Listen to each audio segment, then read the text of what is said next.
I'm Joy Reid in New York. The Democratic presidential race has undergone a seismic shift after Joe Biden's Super Tuesday comeback. All but counted out after going winless in the first three contests. Biden's campaign roared back to life in a huge way after his big win in South Carolina, setting up a quite Super Tuesday for Barack Obama's former vice president this week. Biden got another boost today when he was declared the apparent winner in Maine, giving him victories in 10 of the 14 Super Tuesday states. Biden swept the southern states, including Texas, the second biggest delegate prize of the night, thanks in part to overwhelming support from African-American voters. While Senator Sanders promised youth vote surge, just frankly did not happen. Biden's victories last night have propelled him past Sanders in the overall delegate count. Last night in Los Angeles, he told his supporters there's a reason that it's called Super Tuesday. Just a few days ago, the press and the pundits had declared the campaign dead. And then came South Carolina, and they had something to say about it. And we're told, well, when you got to Super Tuesday, it'd be over. Well, it may be over for the other guy. So I'm here to report we are very much alive. Sanders still leads in California, where a total of 415 delegates are at stake, and that race is still too early to call. And because of the weeks of early vote, we may not know for a while. Biden got another big boost today as former New York Mayor Michael Bloomberg announced he's calling it quits. He addressed staff and supporters in New York this afternoon. I've always believed that defeating Donald Trump starts with uniting behind the candidate with the best shot to do it. And after yesterday's vote, it is clear that candidate is my friend and a great American, Joe Biden. For his part, Sanders today seemed to acknowledge that it looks now like a two-person race, though we should note that Senator Warren is still running. Sanders told reporters that he likes Biden personally, but accused the former VP of being beholden to billionaires. Joe and I have a very different vision for the future of this country, and Joe and I are running very different campaigns. Joe is running a campaign which is obviously heavily supported by the corporate establishment. Does anyone seriously believe that a president backed by the corporate world is going to bring about the changes in this country that working families and the middle class and lower income people desperately need? Now is Simone Sanders, senior advisor for the Biden campaign. And Simone, thank you so much for being here. Congratulations on a very Super Tuesday and on South Carolina.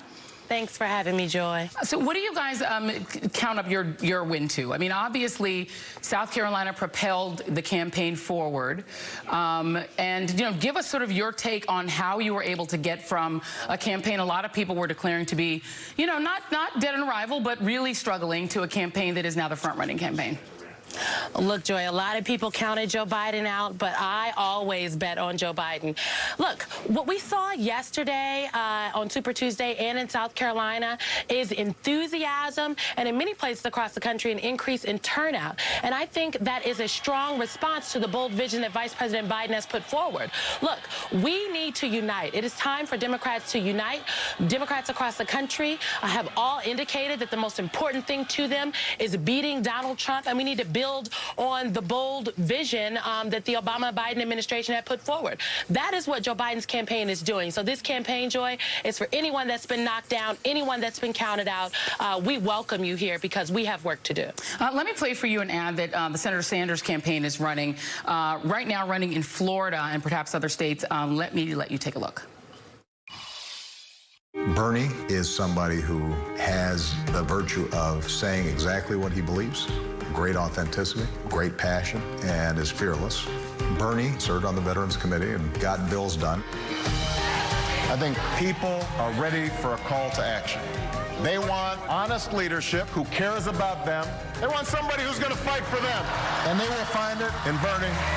That's right, feel the burn. I'm Bernie Sanders, and I approve this message. What do you make of Senator Sanders sort of wrapping himself in Barack Obama's almost sort of what sounds, it sort of makes it sound like an endorsement almost? Another Obama ad. Joy, I find this so interesting.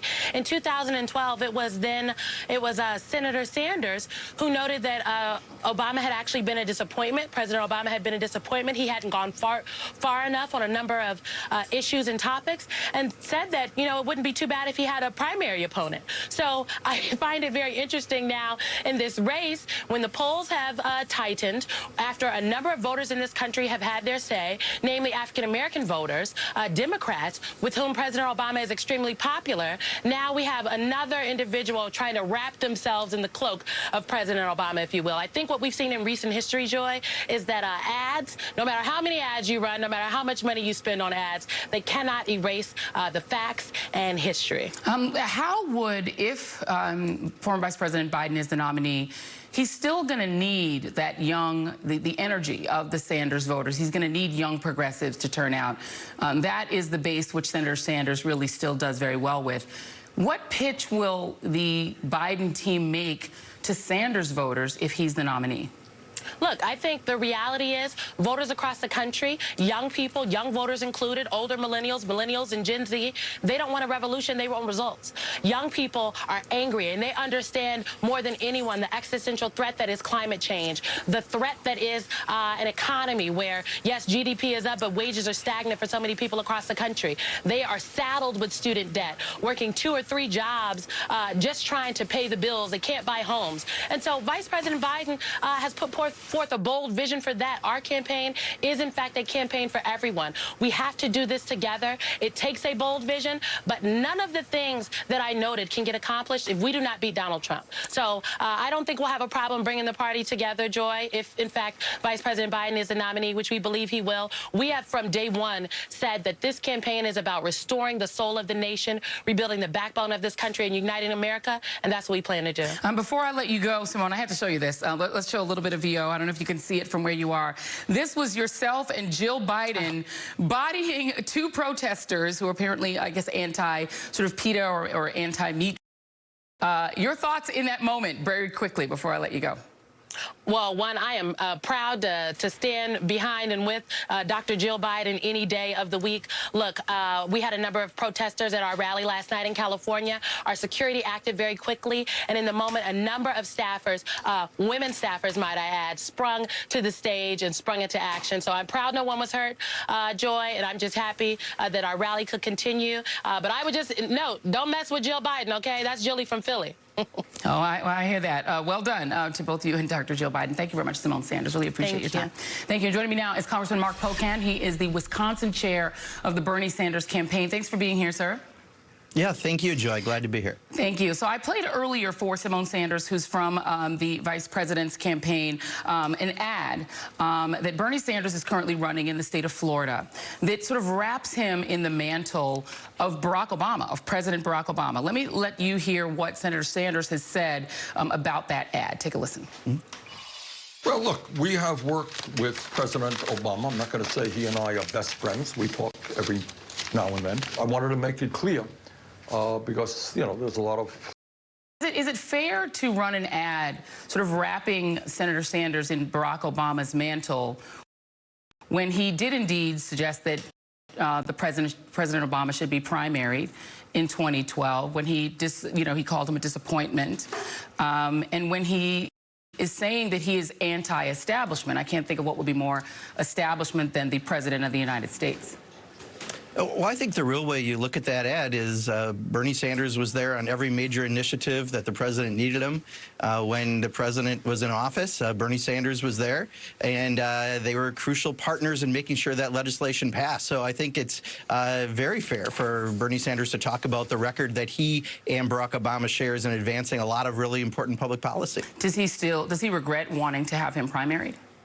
You know, if we go down that list at every candidate, boy, you're going to have a long list of paper for all the different things that people said. If I had to look at Joe Biden's record over the years, he's probably taken 10 different positions on almost every issue. I don't think that's the way we judge people, but where you can actually judge Bernie Sanders is on the incredible voting record, fighting for working families in places like Wisconsin, and that he was there with Barack Obama getting those things done when it was really important. I mean, I think it's fair to say that probably Joe Biden was probably more there because he was his vice president. I want to show you a tweet by a gentleman named Adisu Demise. He was the former communications director for Senator Cory Booker. And he wrote the following. Obviously, the big win that Joe Biden had on Super Tuesday rested in him being able to turn out a base that looked very much like the Obama base. And this is what Mr. Demise tweeted. He tweeted, "It appears Biden is basically reassembling the Obama primary coalition tonight. African Americans, college whites with residual strength with older non-college whites. It's a pretty formidable coalition."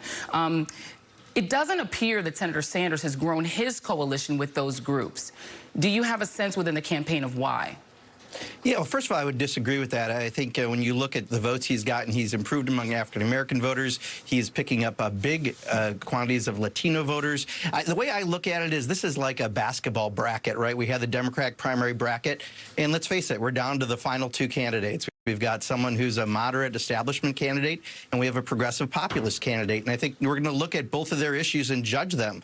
But in places like Wisconsin, you know, just running the same old like we did in 2016 establishment sort of campaign gave the Electoral College votes to Donald Trump. We have to talk to those people who lost those manufacturing jobs. My hometown of Kenosha, 14,000 people used to make cars. No one does today. When Bernie Sanders ran in the primary in 2016 in Wisconsin, he won 71 out of 72 counties. He also talks to those working class voters and others that we have to bring back into the party. We had a 250,000 Democratic voter drop-off in Wisconsin in 2016. We can't do that again. And I truly believe Bernie Sanders' message will bring out more of the voters we need so that Wisconsin, Michigan, and Pennsylvania fall in the blue column. But would it be fair to say that he has not shown that he can do that so far? If you look at the numbers in the state, you know, he won New Hampshire, but it was very marginally over Pete Buttigieg. And then you look at African-American voters. We're putting that up right now in the South. Joe Biden taking in 62% of those voters to only 18% for Senator Sanders. In other states, 33-25. If you look at the exit polls of black voters by age, Senator Sanders is only doing 4 points better than among young black voters, 18 to 44, than Biden is, whereas Biden is lapping him with older black voters. Looking back, do you think it was a mistake for Senator Sanders to be the only major candidate, even some who had already dropped out, not to show up in Selma? Do you think that was a strategic error looking back? Well, I think if you looked at Latino voters, it'd be very much just the opposite of what you showed. This is the way I look at it again. Right now, we are starting the finals. We have a two-person race. And at this point, each of those candidates is going to have to talk about why they think they are the best person to defeat Donald Trump. And I think when you look at the exit polls from yesterday, Medicare for All had a majority, I believe, in every state from what I saw this morning. The Green New Deal has a lot of support. In fact, in Wisconsin, among independent voters, there was a poll. It was the #1 issue among independent voters. Those are all the issues that Bernie Sanders is running on. And I think if he talks about those issues versus maybe some of the record of Joe Biden around Social Security and trade and some other things that aren't going to play as well in Wisconsin, that's what's really going to matter, and that's what we're going to be looking at going forward. Well, we don't have time, but I mean, he did not win with that message. He was putting that message out. It's been putting it out for 5 years. Because you still had he didn't win the states. Joy, that's because you still had a bunch of candidates. We're now at the finals. You have two people. And those are the two messages you're going to contrast. And I really believe that that's going to be different. When you look at the election on Tuesday, you're going to see those are the two messages that people are deciding, not among many candidates. So I really think this is the launch of the final phase of the campaign. I do believe that Bernie Sanders is going to connect better, especially with people in states like Wisconsin. All right, well, we'll see what happens. Thank you, Congressman Mark Buchan. Appreciate your time. Thank you, Joy. Thank you. Joined now by Rachel Bidikofer. She's election forecaster and analyst and senior fellow at the Niskanen Center, and Karine Jean-Pierre, Chief Public Affairs Officer at MoveOn.org. And Rachel, let me ask you first, because Representative Buchan is making the case that there is still time to prove and sort of prove results, right? That Bernie Sanders' message, which is directed at working class voters, can actually win against Joe Biden. He's making that case. They have not shown it so far. Do you see evidence in the states coming up that he might be able to have different results going forward? You know, before I answer, Joy, I just have to say you look great in the 7 p.m. slot. And no, you know, I have to say, I think that last night was a real demonstration of what what we can see these candidates capable of producing. And, you know, ultimately, I think Sanders' strength is that younger generation, both working class and college educated, frankly. It's that age factor that really is predicting Sanders' support.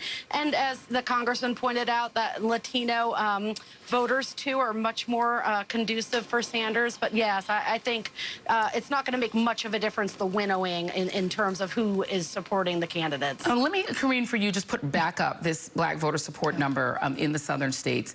Because, you know, to prove Senator Sanders' case, he would have had to do extremely well with young black voters, even if he gave up most older African-American voters. But what I see here is a split among younger voters that actually isn't that much.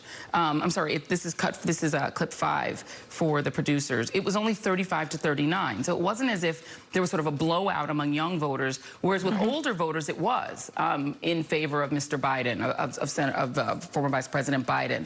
Yeah. Have we seen proof of concept yet that Senator Sanders can get the kind of turnout among young voters that he needs to start winning in some of these larger, more diverse states? So, Joy, I have to echo Rachel and say you really look good in the 7 o'clock hour as well. I just have to say that. Look, I have to say this first, Joy.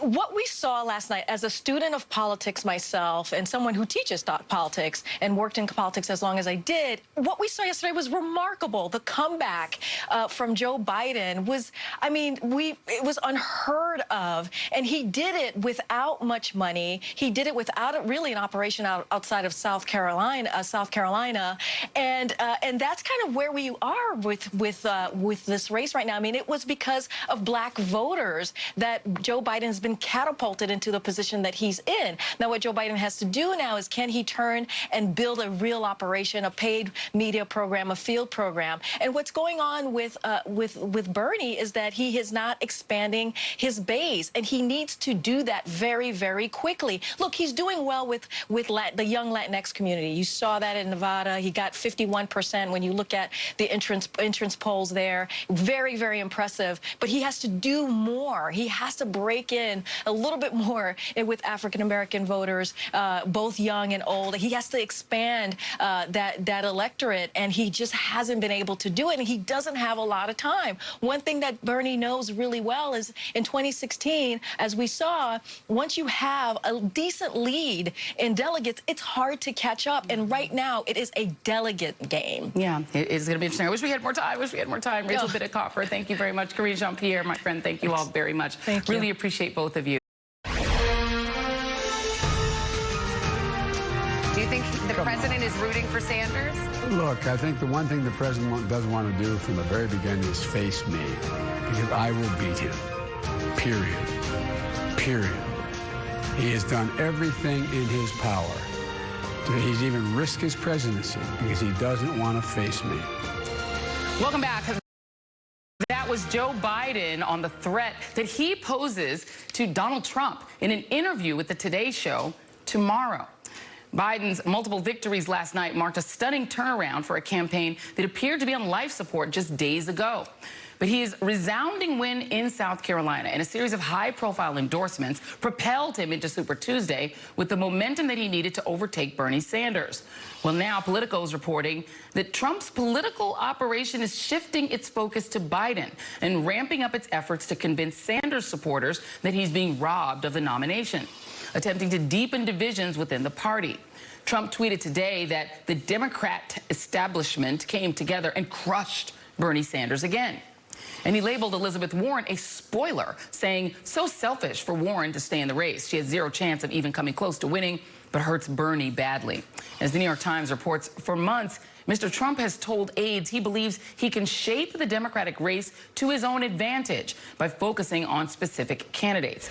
I'm joined now by Yamiche Alcindor, White House correspondent for the PBS NewsHour. And Beth Fouie is an MSNBC senior politics editor. Thank you both for being here. Yamiche, I'm going to jump over to you first because it does appear that the White House is attempting to shape the race by essentially trying to outrage Bernie Sanders supporters in advance to try to make sure that they don't coalesce with Joe Biden should he be the nominee. It feels like they're running the 2016 playbook all over again. That's right. And what it seems like is that you have a president who is on his heels. He's facing a number of challenges. There's the coronavirus that might have all sorts of complications inside the United States, where with the administration scrambling to get out more tests so that people can know whether or not they even have the virus. Then, of course, you have the stock markets that have seen gains today as a response to Joe Biden doing well in the Democratic primary. And then, of course, you have the rise of Joe Biden, someone who President Trump saw as his chief, it seems, person that he did not want to face, got himself impeached over trying to get information on Joe Biden and his son. And what you see, the problem with this, of course, is that President Trump is using language not only that is paralleling some of the Russian bots that we're seeing, but it's also paralleling allies of Bernie Sanders. Bernie Sanders and people around him have been saying that the Democratic Party is trying to cheat Bernie out of it. I got an email from a group associated with Bernie Sanders saying that Democrats are trying to steal the election from him. So it's not just that President Trump is saying these things, it's that also Democrats are saying these things, which is feeding into this atmosphere of people feeling aggrieved if you're a Bernie Sanders supporter. Right. Well, I don't think black voters just choosing, Joe Biden is stealing an election. It's just people voting. But, people believe what they believe. Let me come to you, Beth, on this, because literally the day after the South Carolina primary in which Joe Biden won big, you had the chairman of the Homeland Security Committee in the United States Senate, Ron Johnson, immediately say, he wants to issue a subpoena to Hunter Biden, to Joe Biden's only remaining son. And this letter came immediately after the victory by Biden. You then had the same Senator, Ron Johnson, say about a Biden investigation, and this is a quote, "These are questions that Joe Biden has not adequately answered, and if I were a Democrat," primary vote, it's Democratic, "I'd want these questions satisfactorily answered before I cast my final vote." So they're essentially trying to do and complete the work that Donald Trump tried to get Ukraine to do. Yeah, I mean, it's members of Congress, it's lawmakers acting as the president's political supporters in this way and using the subpoena power of the United States Congress. Let's not forget, Joy, that Lindsey Graham, who was a very good friend of Joe Biden from their time in the Senate, has said he is fully ready to investigate Hunter Biden, bring him up there to talk to him about Burisma. He's the chairman of the Senate Judiciary Committee. He said it's nothing about friendship, it's nothing personal. This is just something that has to get done. These folks have proven time and again that they are willing to be political, I don't want to use the word props, but certainly support for the president in his political goals through their legislative power. And that's what we're seeing here. And that's what we're saying. Let me play Lindsey Graham, as his name has been called. Here he is talking about just what Beth was mentioning. Do you think that the Senate Republicans in general would go after him about Ukraine, about his son, and the ties to Burisma? If you can run for president and you were in charge of the Ukrainian anti-corruption campaign as vice president, and your son's sitting on the most corrupt company in the country while you're trying to clean up the country, yeah, that'd come up. And what you have to stay with you for just a moment is not just Senate Republicans. You also have the Department of the United States Treasury cooperating when they were uncooperative with Democrats who issued subpoenas regarding, let's say, Donald Trump's taxes, et cetera. They're completely uncooperative. Right. Now what we have is complete cooperation when it comes to Republican requests on Hunter Biden. Right. This feels like sort of a collusion of Republican senators, instruments of government under the president's control, all to hurt one person, one presidential candidate. Well, President Trump has made clear that he expects the instruments of government to work for him and not work for the American people. He's made no bones about that. And basically, we've seen folks falling into line, both on the Hill and within his own administration. This, of course, gives a lot of Democrats pause about Joe Biden because he's repeatedly said, if I'm the president, the Republicans will have an epiphany and they will come back to be normal and they'll work together and they'll be all about being bipartisan. And people see it like that soundbite you played from Lindsey Graham and think, he's so naive. How can he imagine that this is suddenly going to just dramatically change if he becomes the president? That's a pause that a lot of Democrats have expressed about Joe Biden in this role. Well, clearly he's not going to change. I want to just shift gears one moment with you, Yamiche, on Jeff Sessions. So Jeff Sessions is running to get back into the United States Senate in Alabama. Here's what Donald Trump had to say about him. He still has a problem with him, apparently. This is what happens to someone who loyally gets appointed Attorney General of the United States and then doesn't have the wisdom or courage to stare down and end the phony Russia witch hunt. Recuses himself, first day of office, yada, yada, yada. He's still at Jeff Sessions over recusing himself, as he should have. What role do you think that he'll wind up playing in that Senate race in Alabama, if any?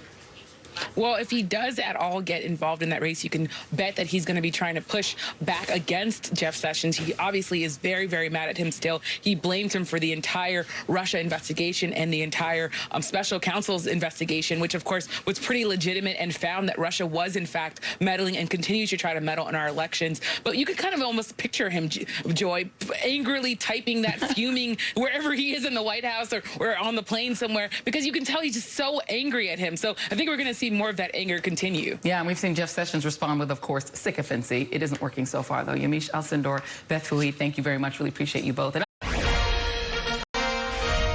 if you remember, I entered the race for president to defeat Donald Trump. And today, I am leaving the race for the same reason, to defeat Donald Trump, because staying in would make it more difficult to achieve that goal. welcome back. That was Mike Bloomberg this afternoon, speaking to his campaign staff and supporters about his announcement this morning that he will end his run for the White House and endorse Joe Biden. Bloomberg was the last candidate to get into the presidential race just over 3 months ago and has outspent every other candidate combined by a wide margin. On Super Tuesday, the first time he had appeared on any ballot in the Democratic primary, he was only able to win one race, the primary in American Samoa.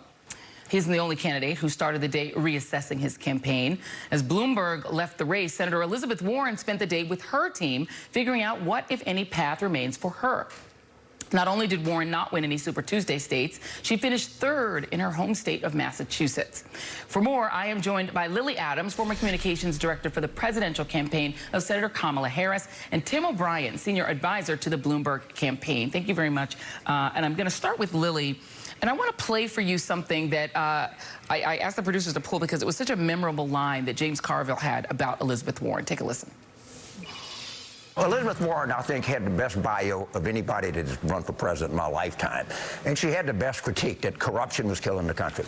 And you know, he was very disappointed that she didn't catch on more. I think a lot of people feel the same way about Senator Harris.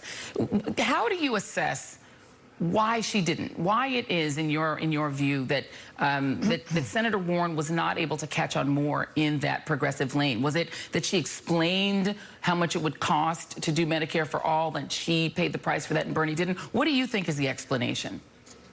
Well, look, I think let's start with this. I think Senator Warren has run a remarkable campaign, and she deserves a lot of credit, not just for, you know, a lot of the ideas that she's put forward that really have kind of dominated the first part of this primary, but also for, I think, the argument that she's made about the corruption that we all need to take on and to take on Donald Trump.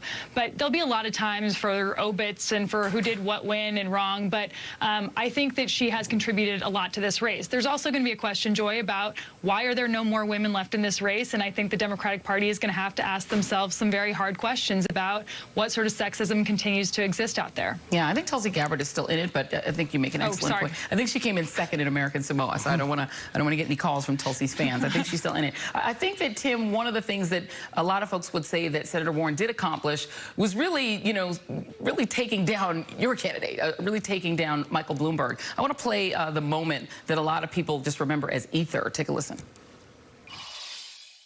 I'd like to talk about who we're running against. A billionaire who calls women fat broads and horse-faced lesbians. And no, I'm not talking about Donald Trump. I'm talking about Mayor Bloomberg. Mr. Mayor, are you willing to release all of those women from those non-disclosure agreements so we can hear their side of the story? We have a very few non-disclosure agreements. How many is that? Let me finish. How many is that? None of them accuse me of doing anything other than maybe they didn't like the joke I told. So we're basically just all kind of sort of assessing what happened. Do you think that was sort of the reason that Michael Bloomberg was not able to go forward, or do you think it was something else?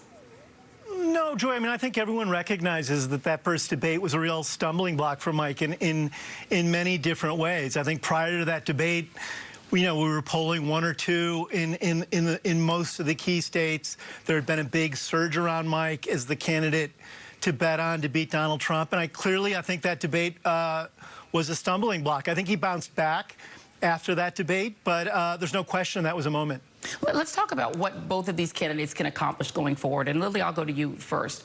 Senator Warren is still in the race, and there's a lot of argument. I'm hearing a lot of friends just sort of argue back and forward that the reason for her to stay in would be to keep the ideas that she's put forward, all of her plans and ideas, in the conversation, that in the debates, rather than just have Biden and Senator Sanders sort of yelling at each other on stage, that you could actually have a third voice there, a voice of a woman that's in context and can allow that in. And the argument for her to get out would be to clarify things and allow there to be a two-person race and really sort of start to bring this all to an end. Where do you fall on which of those two things would be, you know, a better way for Senator Warren to go forward? Well, look, I think you're right. She's incredibly smart. She's incredibly strategic. You saw that when she was trying to take on some of the financial issues during the Obama administration. She knows how to use her leverage and her power. And so I bet that's what she is trying to figure out, what's the best way for her to do that. You know, I can't answer that for her, but I do know that, you know, she almost more than anybody else left in the race, with all due respect, is so committed to her agenda. And so she's going to do what's best to getting that agenda passed. And that's why I think she's so beloved by so many Democrats out there. Yeah, and I think for Michael Bloomberg, a lot of sort of the talk among sort of political operatives on the Democratic side is that he could go from, you know, somebody who was really kind of demonized for his, you know, past policies on policing, et cetera, to really the hero in the Democratic Party side if he became a super PAC, if he took what he built in terms of the ads he was able to run, the money he was able to spend, and sort of made that a super PAC that could help elect either Biden or Senator Sanders. Is that something that he's prepared to do? You know, Joy, we said from the beginning of the race that Mike was in this to beat Donald Trump, that this big electoral machine we were building would be in the service of the party or whoever the ultimate nominee would be. As you know, because we've talked about it, I don't think his traction with voters of color ultimately got undermined by stop and frisk. As you know, some people you know still put a lot of faith in his candidacy because of what the totality of what he stood for was, most of which is in the broad family of Democratic values. You know, the advertising campaign was really focused on issues and on Donald Trump. The infrastructure we built benefits the party at a time when Donald Trump's about to torch the Constitution, and the Democrats do not have a lot of money and resources in the bank to wage an effective national campaign against him. And I think Mike sees this as the culmination of his life's work. And so, of course, he's going to want to keep all of these resources in play. Yeah, I think Donald Trump might be a bit nervous about that. Thank you so much, Lily Adams. Tim O'Brien, thank you very much, my friend. Appreciate it. Welcome back. Well, within the last hour, California Governor Gavin Newsom has declared a state of emergency over the spread of coronavirus. Within the hour, the governor confirmed 53 cases of the virus in the state. Earlier today, California reported its first coronavirus death, bringing the national death toll to 11. In addition, the World Health Organization announced that the virus is more lethal than previously reported. According to the WHO, 3.4% of the people known to have the coronavirus have died, making it more deadly than the common flu. However, some experts say the actual percentage is probably lower because many people with mild or no symptoms are going undetected. On Monday, Dr. Anthony Fauci, the director of the National Institute of Allergy and Infectious Diseases, warned that the spread of the virus would get worse before it gets better. What are we dealing with this coronavirus, COVID-19? You know, we're dealing with an evolving situation. We're dealing with clearly an emerging infectious disease that has now reached outbreak proportions and likely pandemic proportions. If you look at, you know, by multiple definitions of what a pandemic is, the fact is this is multiple sustained transmissions of a highly infectious agent in multiple regions of the globe. According to the Washington Post, officials at the White House were irritated at Dr. Fauci for using the word pandemic, because why use the real word when you can say something more positive for Trump? The Post is also reporting that Trump has privately griped about what he considers to be hysteria from both the media and his own public health officials. On Tuesday, Dr. Fauci discussed his role, telling Politico, "You should never destroy your own credibility, and you don't want to go to war with the president. But you gotta walk the fine line of making sure you continue to tell the truth." And Trump is blaming his administration's slow response to coronavirus on the same person he always blames for everything. Wait for it, Barack Obama. That's next. Stay with us. The Obama administration made a decision on testing that turned out to be very detrimental to what we're doing, and we undid that decision a few days ago so that the testing can take place in a much more accurate and rapid fashion. That was a decision we disagreed with. I don't think we would have made it, but for some reason it was made, but we've undone that decision. That was Donald Trump blaming the Obama administration, which is no longer here, for the nationwide shortage of testing kits. Trump has been under fire for his handling of the coronavirus outbreak. According to the New York Times, Trump has offered a consistently rosier assessment of the situation than health experts has put forth unproven and even false assertions.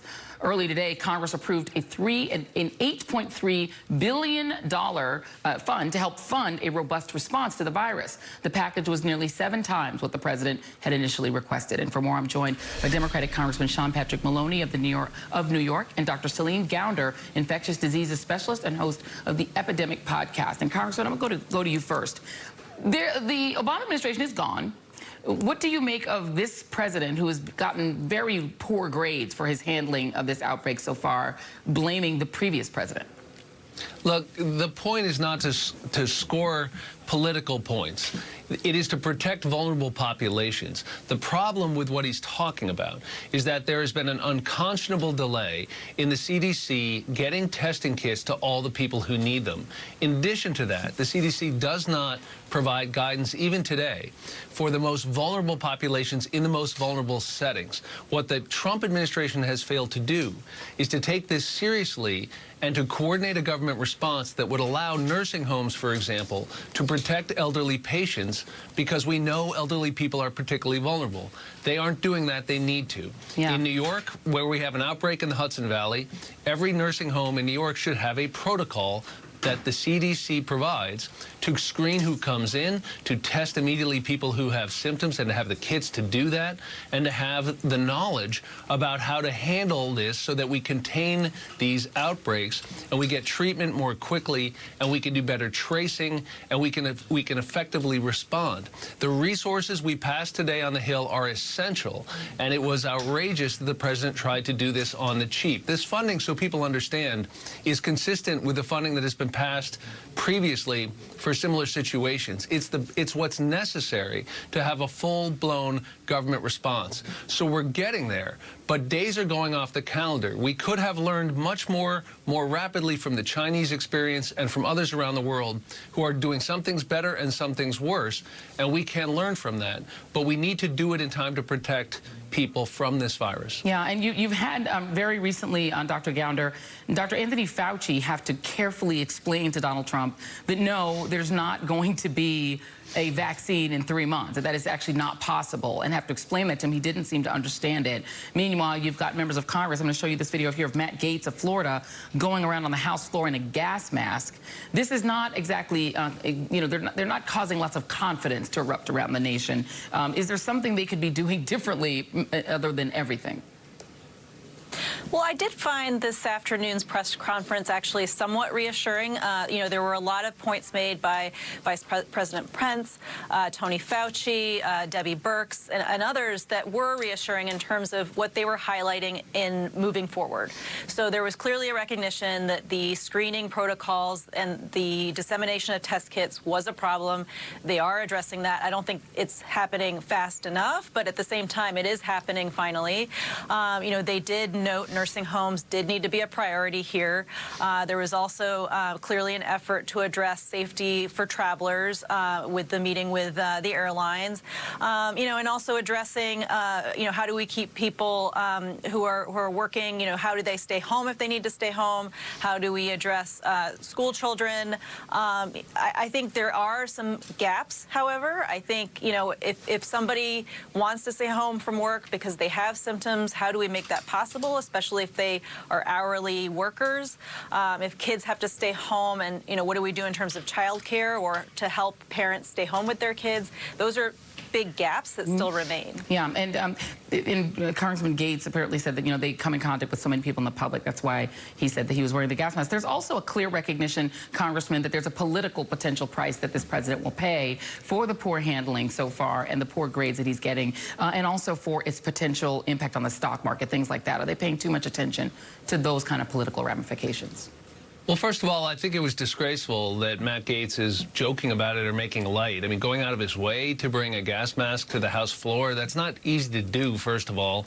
And it just shows extraordinary insensitivity to people who have lost loved ones and who are now scared about what's going on. Yeah. I mean, look what the governor of New York has done. If you want to see an effective government leader, look at what Andrew Cuomo has done. He's been out in public. He's been explaining what is going on. He's been providing information. He's raised the sense of urgency without creating a panic. That's what we expect from government. So the things that the doctor just ticked off are not questions the rest of us should be wondering about. This is when we look to our leaders. So the issue, Joy, is not well, how this affects any of us politically. It is having an effective, bipartisan, rapid response based on science that is going to save lives. Yeah, indeed. Thank you, Congressman Sean Patrick Maloney. Appreciate you. And Dr. Celine Gounder. Really appreciate you both. And before we go, there's one more thing that I want to say. Tonight was the first time in 20 years that this hour was something other than Hardball with Chris Matthews, a show that I've been watching from the first day that it aired on MSNBC. Now, Chris is not just the OG host at this network who we've been high with for a generation. He's a mentor and a friend to me and so many people at MSNBC. He's also one of the most knowledgeable people about politics that I have ever met, having worked for a president and for the second most legendary Speaker of the House. Pelosi claps to Tip O'Neill. Chris once gave a bit of political wisdom to a group of us political columnists and writers who were listening to him do a talk in Miami before more than a decade ago. That politics, he said, is where you put the wedge in. If it's between the rich and the middle class, so the middle class feel like they identify with the poor, then Democrats win. But if the wedge is between the poor and the middle class, so that the middle class identify up, Republicans win. And he said we could steal that. So, of course, I did. Chris is not just smart and passionate about politics. He's also the guy who will make you laugh, even in these crazy times, and even sing you an old Irish dirge when you're feeling down. Chris, I cannot wait to read your next books and see you give talks and grab a selfie. Yes, I know you think selfies are silly, but you have to do them for the gram. And I'm grateful for the genuine help that you've given me in my career and to have you as my friend. Thanks so much, all of you, for being with us. Please don't go anywhere. All In with Chris Hayes comes up next.